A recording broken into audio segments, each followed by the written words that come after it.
Right, okay. And our drink of the day? I think a nice glass of white wine. Okay, that actually sounds quite good. What are we going for, would you say? Maybe a nice Sauvignon would be nice. Okay, very good. 125 ml, because it's still quite early. A little bit of Sauvignon, very nice. Oh, rubbish. No, 250? Always 250. Always 250. right. Okay, sorry. A generous serving. Yes. Thank you very much. Okay, today's confession. Thank you for all the ones that came in over the weekend. Just word of advice in general. Can you keep them legal? Because if they break the law, they're no good to us. Okay. But thank you. Today's comes from Alastair. Father Simon and the entourage, after listening to many confessions, I really feel the time is right to fess up and seek absolution. After all, this has been causing me sleepless nights for at least 24 hours.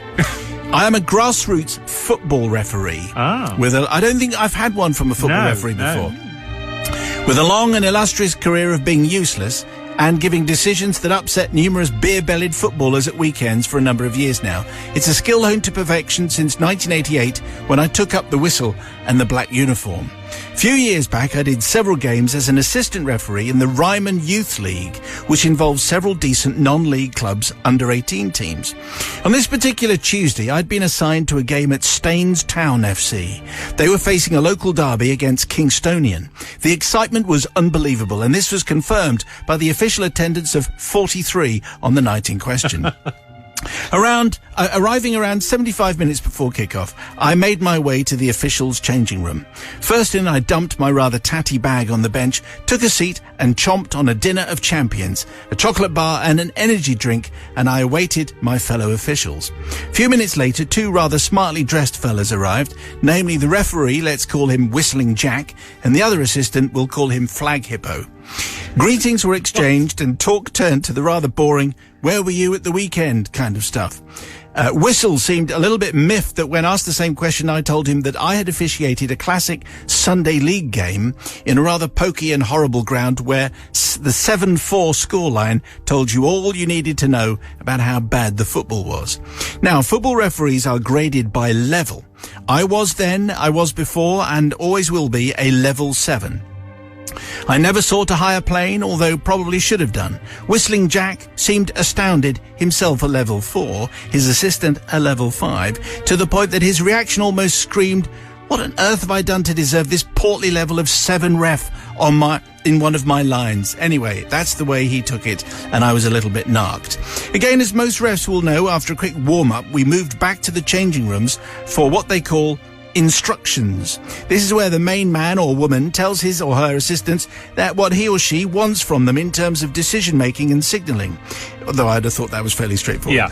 It was at this point that Whistling Jack removed his prized possessions from his bag, a set of buzzard linesman flags. Ooh. Neatly laid out in a black box, they look more like a Black & Decker drill set. Buzzer flags are for drawing the ref's attention. You press a button on the flag, it buzzes on the ref's arm pad. Yes, it does, yeah. Whistling Jack gave us one flag each and asked me if I'd used one before. I hadn't, but Flag Hippo on the other side had. So Whistling Jack's attention switched to me. His instructions about how to use said flags and when to buzz turned into a monologue that Salvatore Cossita would have been proud of in the opening of The Godfather. That's the big opening scene. Yeah. His almost 10-minute speech, which, let's face it, just talked about when I should be pressing the buzzer, was demeaning and boring. At one point, I thought Flag Hippo was going to have to nudge me to check I was still awake. Anyway, taking the field, Whistling Jack's condescending words still ringing in my ears, I was thinking to myself, it's time to have a little bit of fun. The game started. About 10 minutes in, a wayward shot from the away side that saw the ball go flying out of the stadium gave me my first opportunity. Me, right down the other end, away from the action, I pressed my button. Clearly buzzed on Mike's arm. Clearly buzzed on Whistling Jack. Yes. No, that's what we all heard. Yeah. Select all. Yeah. My Whistling Jack's up.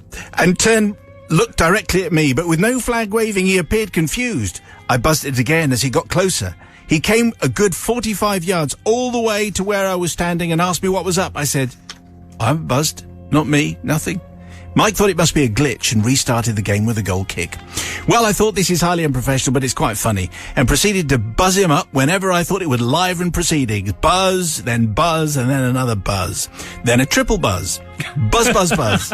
Each time Whistling Jack started to run over, I'd shake my head. Nope, nothing here. And he looked furious. My best effort was to buzz the beats of Wake Me Up Before You Go-Go twice. Whistling Jack was going berserk. In my defence, I only did it when I had no effect on the game's outcome. At half-time, the first conversation in the dressing room was Jack's arm, going thermonuclear from my buzzing. You can imagine my face when he took my flag and opened the casing, believing it to be a battery problem or some such technological malfunction that was causing the vibration. I suggested maybe someone in the crowd was interfering with it remotely. I told my wife, says Whistling Jack, that I thought the batteries were going at the weekend. He ranted. The batteries were duly changed, and I even swapped flags with Flag Hippo. I thought this might look a bit suspicious if I carried on my prank in the second half, so I took the opportunity just once towards the end of the game. A quick, young guns having some fun. Classy, I thought. Full time came and we made our way to the ref's room, where we all had our 10-minute discussion on the expensive piece of kit that he now had in his bag.